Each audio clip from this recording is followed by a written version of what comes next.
I'm Dr. Chris Stevens, and this is the Psychology to Live By podcast. Welcome to Psychology to Live By. Well, today my guest is Dr. Henry Venter. Henry's a licensed clinical psychologist and professor of psychology with 25 years of clinical and teaching experience. And he's currently the program director of the Master of Arts Human Behavioural Psychology program and professor of psychology at National University. Dr. Venter's research focuses on the rising mental health issues among young adults, including the increasing rates of loneliness and the role of meaning and purpose in achieving happiness and fulfillment in life. His therapeutic approach combines client-centered therapy, cognitive behavioural therapy, and psychodynamic principles, creating a cohesive and effective method for addressing mental health concerns. He's published numerous articles and given keynote speeches globally, providing valuable insights into these pressing issues. So today's podcast will focus on the nature of loneliness, its causes and impacts, and how modern life is creating the conditions for social disconnection, disengagement, and lowered well-being, especially for youth, which is Dr. Venter's speciality. And so with that, I bring you Dr. Henry Venter. How are you, Henry? Very well, very well. Thank you, Chris. And yeah, thank you for creating this opportunity and having me. It's a pleasure joining your show and your audience. And I trust they will enjoy our discussion today. Well, I certainly hope so. So we'll see. We'll have to be on our mettle. So let's start with just the question of contemporary circumstances around happiness and life satisfaction. We hear a lot these days about there being mental health epidemics, especially amongst our youth. Lots of disengagement. Often there are allegations that these new generations are lazy or entitled. So I think there's a lot to unpack here, fact from fiction. But is it really true that the youth are less happy these days? And the reason I'm asking is for a very long time, we followed a thing called the Wellbeing U-curve, which I'm sure you're familiar with. Yes. The idea being that the happiest time of life, the sort of carefree childhood, that's like a peak of happiness. And then as we get into sort of middle-aged and all the demands of kids and work and so on, our well-being is actually at its lowest. And then it's sort of meant to rise again as we get older. So has something changed? A lot has changed. Culture, first of all, has changed tremendously. You've noticed that many things that used to be the norm even 15, 20, 25 years ago is simply not the norm anymore. And certainly it applies to youth. So that U-curve you talk about was, all about starting with in your youth, end of adolescence, high school, when you progress into young adulthood with a lot of enthusiasm and drive and expectation. We got to conquer the world. Well, and then later on in life, 30, 40s, that was that lower point where people then now have responsibilities and they bought a house and they got debt. Yeah. And so they struggle a bit, and maybe they have a couple of kids and stuff. But now we find alarming statistics among young people. Number one, there's a much higher presence of mental health problems than ever before compared to 20 and 25 years ago. I mean, the graph just shot up. And that's, remember, in spite of the fact that we have much more mental health services available for young people. Do we have when did the graph start to shoot up, and does that correlate with certain events? Yeah, the research shows that about 20 years ago, the graph where it was supposed to go down started to go up. And a lot of people thought, well, this is COVID. This all happened before COVID. Yeah. So what alarmed people to this trend was the rise in mental health issues among young people. While there's more services, there's more education about it, and it shouldn't be. Then the second thing is more isolation. They reported even in adolescents a lot more isolation, and in young adulthood, 18 to 25, the same thing. While they are more connected, and then we even have the rise of young people that said life is so hard. Now, remember, they say that before they even started, that we even developed a group that refer to themselves as the giving up generation, because they say, why should we even try? It's so hard. College is expensive. It doesn't lead to jobs. Any other job is difficult, and that gave rise to a lot of young people that seemingly has less drive than before. So that curve, that kind of struggle that we had later in life, 30, 40, seems to have moved to the left, that we have young people that now feel the pressure that years ago, 30 and 40 years old, begin to feel. Yeah, so it's interesting, isn't it? It's like that sort of carefree childhood seems to have gone away. There seems to be this sort of early and well, obviously we'll talk about social media and online living, but we'll get to that. But it seems to be that younger people are more and more aware of life as pressure. Life as And well, I think we created a smarter young person. So social media, or let's refer to the internet, plays a role, because now previously you had to go to the library to take out a book that's probably takes a couple of years to read something. Yeah. But now a young person can go online. They listen to somebody that is not even qualified, or they don't even know they're qualified, that tells them how life is and how difficult life is. And also they start listening to calculations of it costs so much to go to college, and then you'll only make this return. Then kids are going to cost you so much. Now, those are calculations which I'm sure you and a lot of your audience never made at 18 to 25. I mean, I did not make the calculations of how much my wedding is going to cost, how much my children is going to cost, and how I'm going to send them. We lived more in the moment. While now we find young people. Now, remember, whenever you live in the past, it will lead to depression. If you live in the future, it leads to anxiety, because the future hasn't happened. And we find young people are living in the future. They are looking at the cost of children, of houses, of education. They're looking at, 40 years from 20 years from now, how am I going to make a living? And of course, if you live in the future, you got to start getting anxious, because the future often looks bleak, looks at problems. And so I think all the overload of information that's so easily available created a young population that becomes too aware of the future, and decided it's not it's not everybody. Let's just be clear about.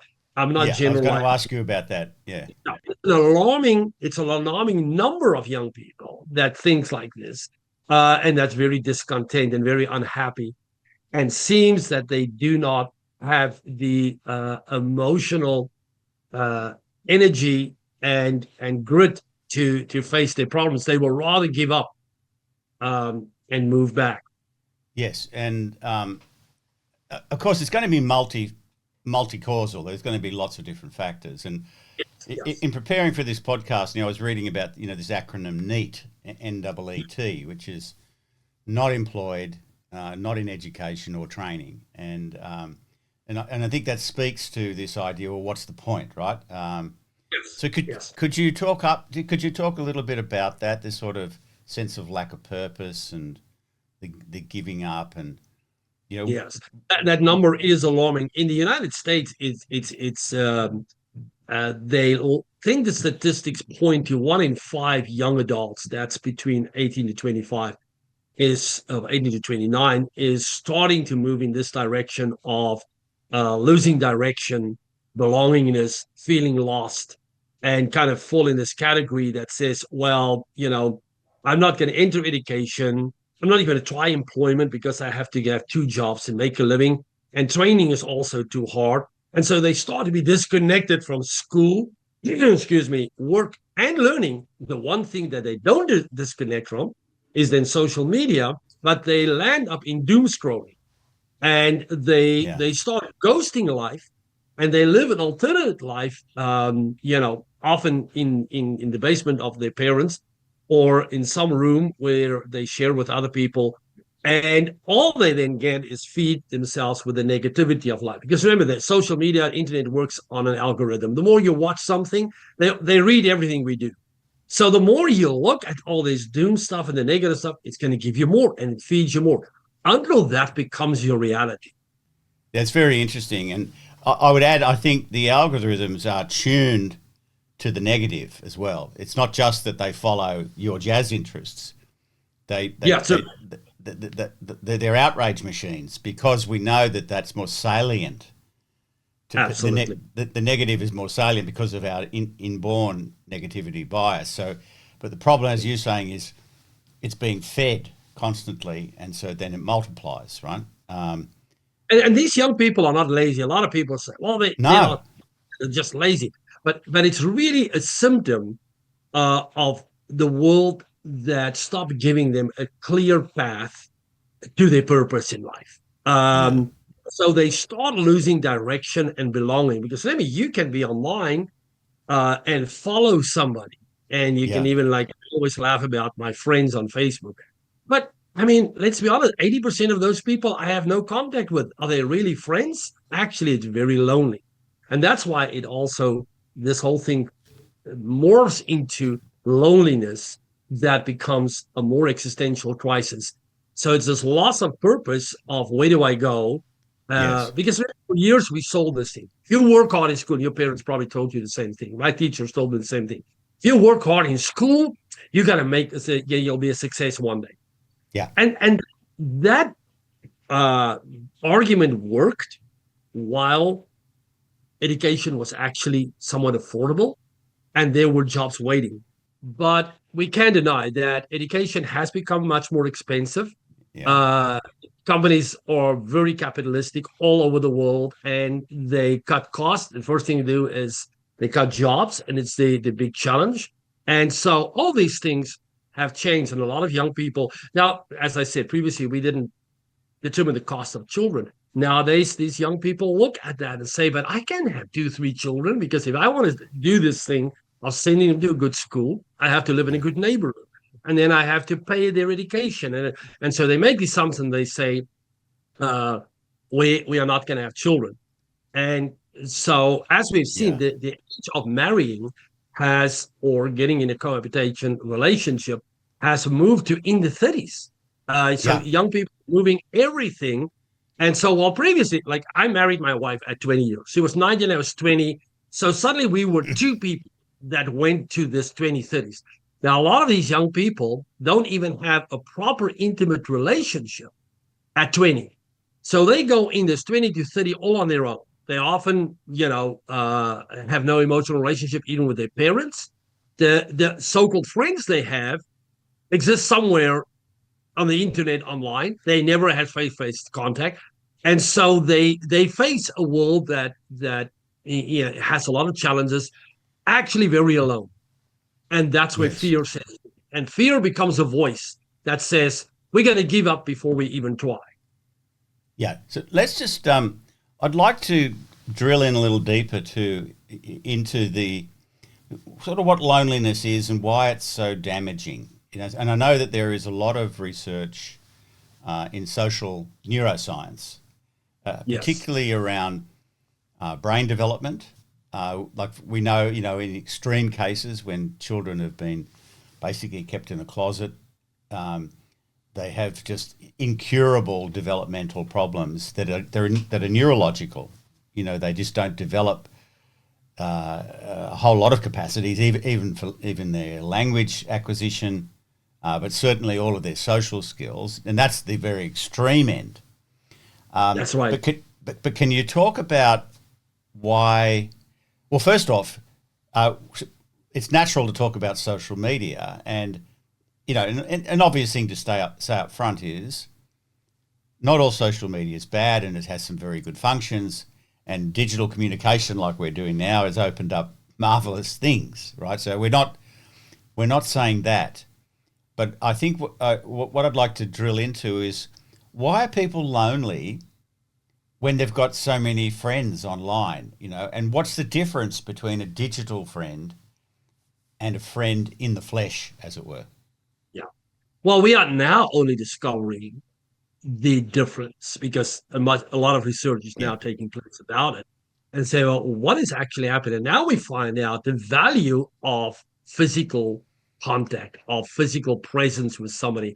It actually does something in your brain, and it creates a much, like we say, the happy hormones.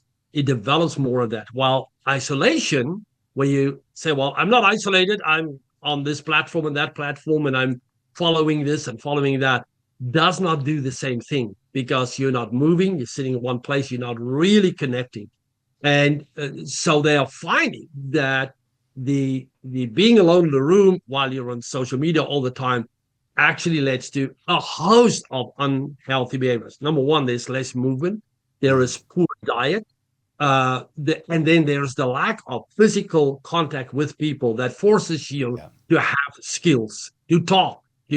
Well, you can just type in on your little text, but it does not engage the brain in the same way. And then now consider this loneliness is as bad as smoking 25 cigarettes per day. Yes, I've heard this. It has the same effect, bad effect on your body's health, on your heart, on cardiovascular, on your emotional health.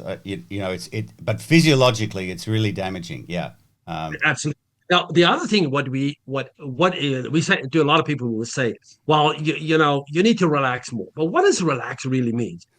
To relax, you need to disengage from what stresses you out. Yeah. And then you need to engage with something completely different, which physical movement does. So you and I will do a lot of that. We will take a hike or go exercise, and we leave our room. So in that moment, we forget, we disengage, and we engage in a physical activity. And in that process, we relax. If you sit in a room and you're on your computer all the time, you've got your phone all the time. There's young people that's literally 24 hours connected. They go to bed. They tell me, those that I have as clients will tell me, I go to bed with my phone in my hand and it will go off and I will watch it. I will wake up in the night and I'll check what's happening. So they literally never disengage. So they can never really de-stress. And so they live in a constant connection, which is incredibly damaging. Years ago in companies, we discovered the whole thing of burnout. Why does somebody burn out? Because they're always on the go. They got home weekend, they don't disengage. The same thing is happening with young people in the social media. They remain engaged while they never de-stress and they never really relax. And it is incredibly unhealthy for them. And then on the other hand, you get pulled to negative media. So, and whenever you read negative things, your mind makes up images and it creates just a bunch of negative chemicals in the body, cortisol, the stress hormone. And so we find young people very, very unhealthy physically nowadays. A lot as well, it's the food, but it's really the whole compendium of their behavior that does that. It's obviously, it might be food, but it's also not enough exercise and certainly disrupted sleep, but also carrying that chronic level of stress throughout the day and not modulating, as you say, to moments of calm. There's a fantastic book called Why Brains Need Friends by Dr. Ben Rain from Stanford. And I think there's a whole genre of this work that's, been accelerating since COVID, that looks at some of the social neurobiological interactions. Yeah. And one of the findings is about what they call brain synchrony. And that's right. You see, the other thing that we need is belonging. We need to feel that we belong. Yes. And a social, internet connection or a platform connection, well, if you are one of 5 million, you're not going to feel that you belong. And where do you meet these people? So you basically don't belong. You become a spectator. And to really develop in life, especially young people, You Yes. cannot be a spectator. You must be a participant. You must be on the field. That's the only way you're going to learn. But we Yes. find a lot of them drawing back, and so they feel less and less that they belong, and more spectators. So they don't develop the skills that's Yeah. needed to get a job. I think this is, I mean, this is a deep area, but I think we maybe have taken for granted that having social skills is a natural phenomenon, but actually it's a major achievement. Being able to read the subtle body language and the signs and turn taking, developing, more sophisticated theory of mind. So you're anticipating the other person. These are really high-end skills that are developed over time, and like all skills, only via practice. And Yes. Now, interestingly, the research that looked at this very damaging, and one thing that type of social skill and social interaction does is it coordinates the two people's brain activity. So when they've done MRI scans of people who are really in tune with each other, and you see Right. this remarkable synchronization. And when people have that, it's really good for them physiologically. It lowers their blood pressure, their heart rate, their muscular tension, turns off the fight-flight system, makes them feel more connected, makes them feel happier, etc. It does turn out, Henry, that this is also operant in what we're doing, because we can see each other's faces, we can see our hand gestures, and I'm sure you're doing a fair bit of clinical work online as well as in person. Would that be right, or do you do it all in person? Yeah, I do online therapy. Yeah, and it's fine, isn't it? I mean, I was skeptical, around COVID, but what do you do? And I actually found it works fine, and so almost all my work is now online, and I don't think it suffers too much. No, because remember, when you have, like we have now, and when I have therapy with a client, I've got an hour face to face with that client. Yeah, And we really get to know one another. We yeah, talk about each focus on one another, and we have an issue that we focus on. yes, It's when I dial into a faceless person. So I follow yes, this person, but I've never met this person in even in a Zoom session, just me and that person. yeah, It's just an entity, some group that I don't feel I belong. So after a couple of sessions, what we have found is that even with Zoom meetings in therapy, it builds the same amount of trust that physical yeah, connection will build. Because we are face to face, we are focused on one another, and we can see each other, and it's between the two of us. It misses a bit of that physical contact, yes, because they're yeah, a little bit more of a social aspect, but it's not far behind that. So the loneliness is really exacerbated by young people following groups that they're not really part yeah, of. They just this spectator, but there's no direct contact with them. And when they have contact, often it is a lot of conflict and texting, and yeah, we find a lot of bullying taking place, but it's all faceless, and that makes it so damaging. So that is the danger worldwide, and it's not just US, it's really worldwide. We looked at the studies in Europe, in yeah. Asia, for instance, Seoul, which is Australia. Australia, a high amount of young people in, and you compare every city where young people are, and you think, well, they will be more connected. They become, lonelier and lonelier, and so what you need between 20 and that 30s is a drive, is the grit to challenge your obstacles, because there's always going to be obstacles. Because let's be fair about one thing. The past, as far as you can go to, always had obstacles for people leaving Yeah, school. There was never an easy path. Obstacles has always been there and will always be there. What we have now is the rise of loneliness that set in, and isolation that leads to a loss of purpose. And now we find this loneliness is even morphing into older generations. We find, and they look at studies yeah. I was between going to ask you about that. And where 30 to 45 was the period of generativity, Erickson said. And now we find a lot of mental health issues there, a lot of young, people that also feel that I'm not making it in life, and become very lonely. So it becomes this epidemic of loneliness. Now, we also generate a lot more older people that also report that they have a hard time connecting. So we have this epidemic of loneliness that started way before a lot of the studies we looked at tracked it actually before COVID. COVID just exacerbated. COVID was just Yeah. the car was kind of on the precipice and dangling over the edge, and COVID just pushed it over the edge.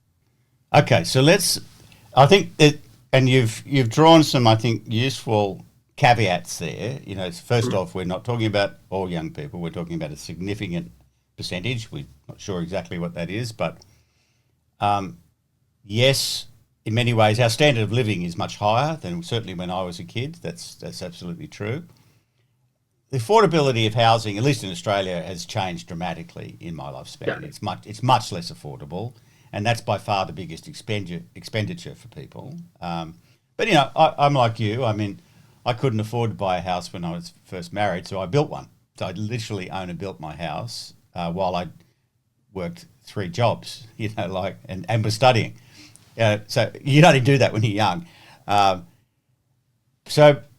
I think we're in agreement that this generation and the next one coming through have been raised in a very complex, very different world.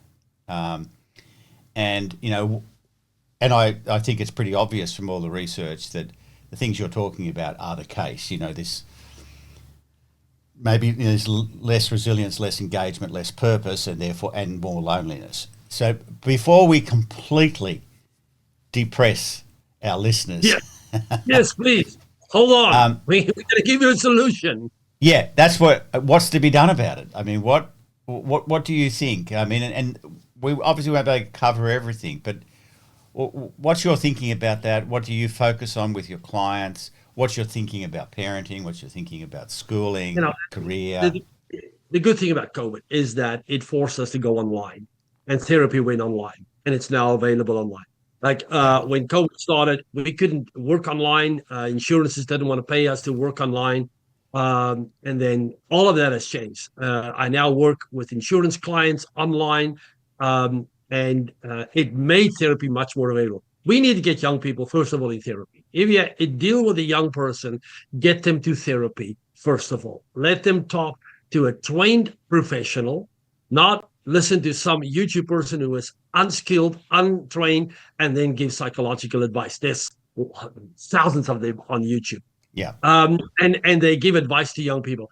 Get them to a specialist. I saw it a while ago with 2 of my clients that I got to a psychiatrist for proper medication. So good therapy will help them, first of all, to make contact with a live, real person where they actually will feel they belong.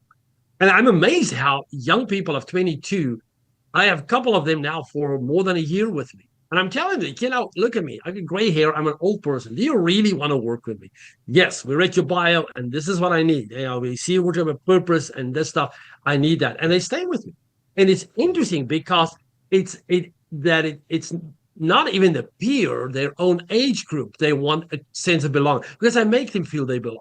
Because I use Carl Rogers' approach, unconditional positive regard and acceptance of the person. They can be as crazy as they want to. That's fine. They can tell me whatever they want. They're accepted as long as they come and see me every week. That's fine. And we'll work through that. And I don't judge them.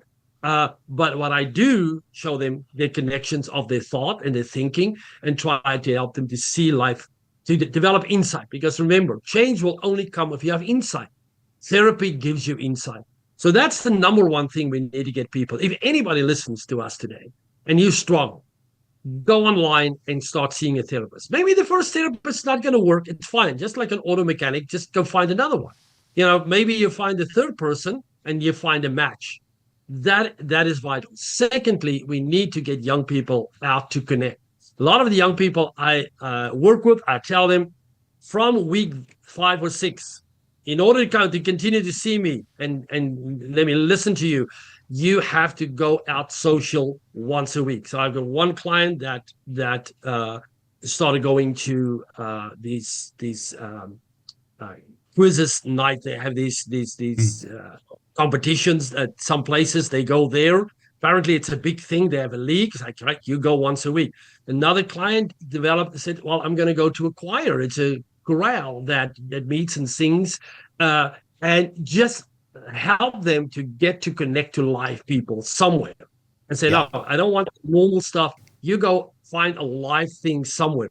But interesting how hard it is. And I think go online. Since you live online, you should be able to find it. It's not that easy for them to find that because they fear that. So I thought it would be easy. Yeah. I mean, I can start talking to a telephone pole, but because they're not used to conversation and opening up, it's very hard for them to do that. But eventually we get them. So get them to go out and in any way, shape, or form connect to live people is the most valuable thing. Thirdly, is get them just to move. Don't tell them it's exercise. Just movement. You say exercise like, oh, I don't do exercise. I like, I'm only, oh, it's not, just move your body, mean your feet. Get on your feet and walk. Just walk around the block. It's just movement. Yeah. You got to get out of your room in sunlight because remember, sunlight, vitamin D is a Yes. major factor that plays a role into this, depression, this chronic depressed mood that sets in just living in a room. And Henry, I also remember around because during the COVID period, I think I did thousands of online seminars for organisations. I do a lot of organisational psychology, and one of the things that they discovered was the focal length, that it's actually unnatural to be focusing, in this case, probably about 2 feet away constantly. That in fact that puts quite a strain on the system. So going outside is also about looking into the distance and then looking up close and actually. So there's a lot of natural things that, of course, we're not doing when we're just sitting. So so we've got find a therapist, and obviously you're only going to look for a therapist if you're really suffering, right? So we're not saying everyone has to see a therapist. Chris, you don't need to suffer. Fair enough. Yeah, I know where you're going. The misconception of therapy, it was always just for serious cases. Yeah, that's true. That's true. What do we find now? Developmental counseling, where a lot of people come and see me and say, Henry, I'm not depressed. I'm not anxiety, but I just don't know what to do with my life. It's like you reach the right place. That's my bread and butter. Let's talk about, because so a lot of developmental just tell the therapist, listen, I probably don't have, and it's called adjustment disorder. So we can diagnose it as an adjustment disorder with either a depressed mood or whatever, or, Now, just for the listener, just so they understand that. So an adjustment disorder is conceived to be not permanent. In other words, it's some sort of difficulty adjusting to some specific circumstances. So from a psychological point of view, it's a little bit less pigeonholing a person as mentally ill, but it satisfies. It satisfies the criteria. It satisfies the criteria for health insurance, right? That's because it's a diagnosis. They put the disorder behind it. I don't like it because a lot of adjustment is not a disorder. But that's how the diagnostic system works. Manual did it. But adjustment means it is just temporary. A lot of people go through that. So you just tell a therapist, I want to talk about finding my purpose in life, or just talking to me. I don't know who I am or where I am. Because remember, during adolescence, they were supposed to form their identity. And then during young adulthood, this 18 to 29, they were supposed to make intimate connections. So that, in a lot of cases, about 25% of young people, that doesn't happen anymore, which leaves them completely confused who they are. That's a wonderful thing to go to talk to a therapist. Yeah. So and maybe we can, sometimes language is very important here, and because what you're describing sounds very much like a lot of the work I do that I call coaching. Yeah, And that's and right. and the idea is that dealing with a whole person here, they're very capable in many ways, but like all people, there are dimensions in their life where they're struggling, That's right. right? And so then it's two intelligent people working together. I have a particular expertise and knowledge, Right. but So in yeah, the end, yeah, they're the expert on them, and they figure out their solutions, right? yeah. So let's say that work with somebody, get to therapy, or if you feel I don't think I'm that bad. If that's a problem, Yeah, get a coach. There's a lot of coaching online. Read up about who the person is, their background, and yeah, let people connect. If you have young people you want to help, pay a couple of sessions for them and say go sit with yeah. somebody, because just having that accountability with somebody, where That's you get out of this echo chamber, because in the online world they start living in an echo chamber. They just listening to the same thing over and over. When you work with somebody one on one, you get out of the echo chamber and you can, yeah, somebody can respond and ask you, all right, what you're saying is this. Let's analyze a little bit what you're saying. And sometimes if you analyze it for them, what they're saying, they, oh, I didn't realize I'm saying that. So, well, that's, if we break it up, that's what you do. yeah. It's really, it leads to an insight that can help them to move out of that. Yeah, The and just let me getting just back. saying something about that because I want to move us along a little. But what I hear you're saying, and please correct me if I'm wrong, is that you're practicing a lot of what we call behavioural activation with people. Yes. So in other words, yes, there's the analysis and the insight. It's critical, as you say. But then go out and do this, and then the person gets feedback from the real world. That they get validating feedback, so they're more inclined to do it again. And I presume, so we've got, get coaching therapy, talk to someone, get out and about. This behavioural activation, like join clubs, do this. What about the vocational piece? Is that the same? Is that sort of coaching people towards having a crack, as we say in Australia? Like getting out and trying something, getting feedback. And then you come back That's and discuss. Yeah. I'm all for young people questioning, should I go to university? Yeah, of Um, course. we cannot, deny the fact that we sent a lot of young people. Now, as a university professor, it sounds like talking against my own profession, Heresy. but I'm not. I think if the right people land up in university, we'll have people doing much better as a group. But a lot Yeah. of young people in America, they develop something. You can go to university as an undeclared. That's just saying I have no idea what I have to do, but somebody sent me here and I'm paying to do something, which hopefully in the next 4 years, and then it started to be 6 years to get an undergrad, I'm going to find out what I need to do. And Oh, because they don't know what they do, they then take a major that does not really connect to a job. And of course, that's going to lead to being unhappy. And I'm all for people to say, take a year out. Don't be pressured. So say, I'm not going to do something. But during that year or two, go and talk and work with somebody that says, this is who I am now. This is what I'm interested in. Or how can I go about that? And yeah. so there is this big pressure now to get young people into vocational training, which I Yeah. agree has been vastly underfunded Yeah. and and undersold to young people as an option. I think Okay. one of the best jobs you can have in America is to become a plumber or electrician. They are not enough by hundreds of thousands, and it's even here in the mountains that I live. My plumber, I will call him and I'll say, "Can you wait 2 weeks to 6 weeks? I'm so busy." Yeah. So I mean, Well, it's just, what a job! I it's mean, ex- so and it's the same here, and they're yeah, well paid. It's not like very they're. well. But there's a lot of young people that need to experiment a little bit and say, look at alternatives. And if you work with somebody like even a Yeah. vocational coach, Yeah. in the early part of my career as a psychologist, did a lot of vocational coaching, which helped Yeah. a lot of young people to determine Yeah. where they should be going. And then we could say, this is your interest. So if you go to university, that's where you can go. But you can also go to a community college or you can also go to a trade Yeah. do that and still get in the same field at another level. But the young people now feel guilty. There's like either I go to university or I'm just going to sit and do nothing. Or I'm going to get a getting nowhere job.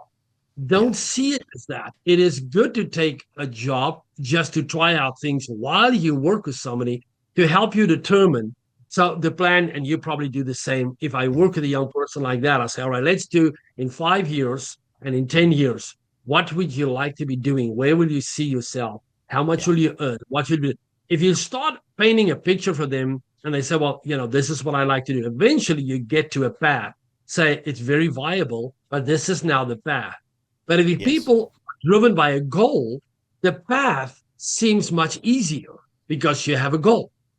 But if you don't have a goal and they don't know what can I become, then Yeah. the path seems very rocky and very difficult. So it's okay not to say, I Yeah. want to go to university or I should, or pressure them to say, let's take time out and work at a year or two what you should do. We can get a lot of young people helped in this way to develop a proper goal, a career goal. There's no guilt. It's not wrong to think about. So I'm all for young people questioning.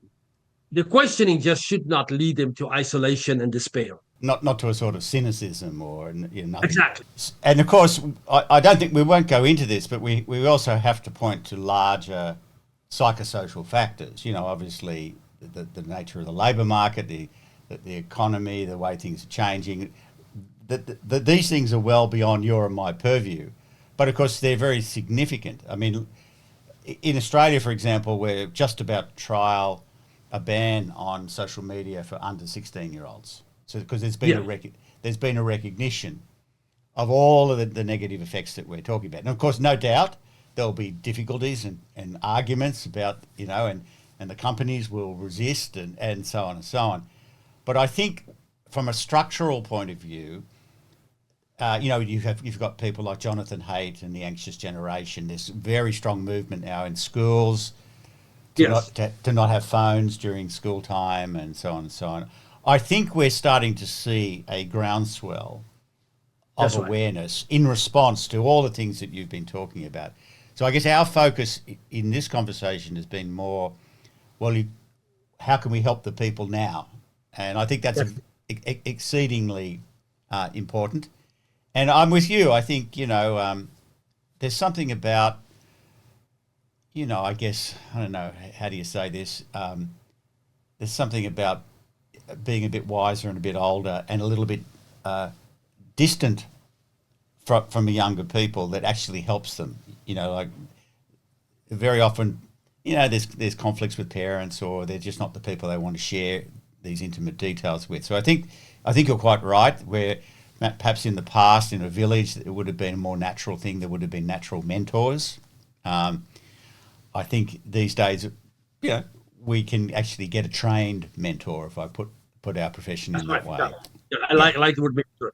So yeah, yeah, a last thing before we sign off, we're yeah. probably running out of time. For We people are. who listen, ask children in school and say, but what do I do? You say the young people struggle because they don't have emotional resilience today.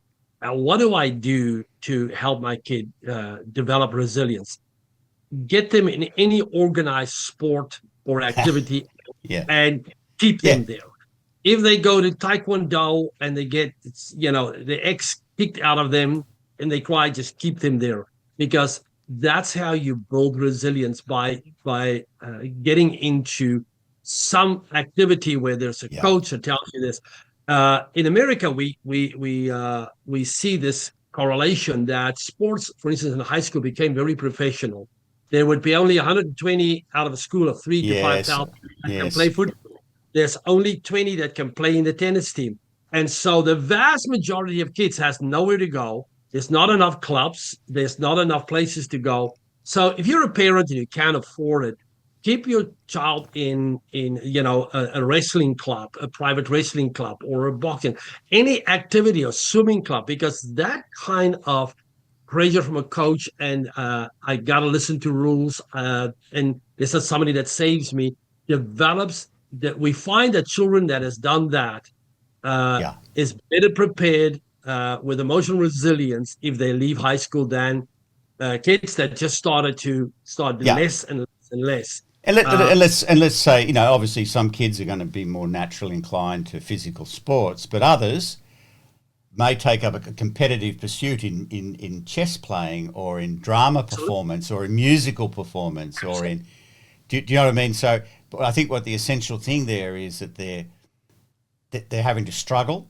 I mean, as I often say, you never build resilience by avoiding stress, right? Yeah. The way A lot of parents push their kids just to study harder. But remember, no, school is designed to favor certain children. Tests are all yeah, power tests.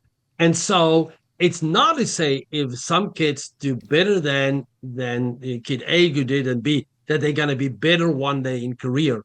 The testing is set up to favor a certain brain functioning capacity. yeah. I should never have had a PhD if you compare my performance in high school, because at that time my brain was not ready for power testing. I But think so. the Yeah, after high school, and I could path my own way, it changed. So school alone and academic work alone does not necessarily build grit, because often it leads to frustration. That's why I advocate get your kid in something other than just academics, a yeah. sport, as you say, drama or the band or something where they can stick to it. And also, it eventually builds that feeling of I'm industrious, I'm creating something. The Yeah. feeling of I'm accomplishing something here. It's incredibly valuable. Oh yeah, Otherwise, use as you know that creates a thing called self-efficacy, that's right. That's which is my belief that I can do something, and then that filters down to self-esteem, right? yeah. Because then And I I'm think proud that I can do something, and that that's leads right. to confidence because I've got skills I can do that I'm proud of, and then it Yes. starts to so it's a sort of virtuous circle. So we'll need to pull the pieces together now, Henry. All right. So the first thing to say is I think the message is very clear. This is a very real issue. It's been growing for some time. It's accelerated. It's being recognised now, which is a great thing. And there are pathways, which doesn't mean you have to wait to a loved one, a child or an adolescent or a young, person in the early 20s. They don't have to wait till they're really sick. That That's right. they can recognise this is an extremely normal response to a world that's very destabilizing in terms of our natural evolutionarily derived ways of being, Right. right?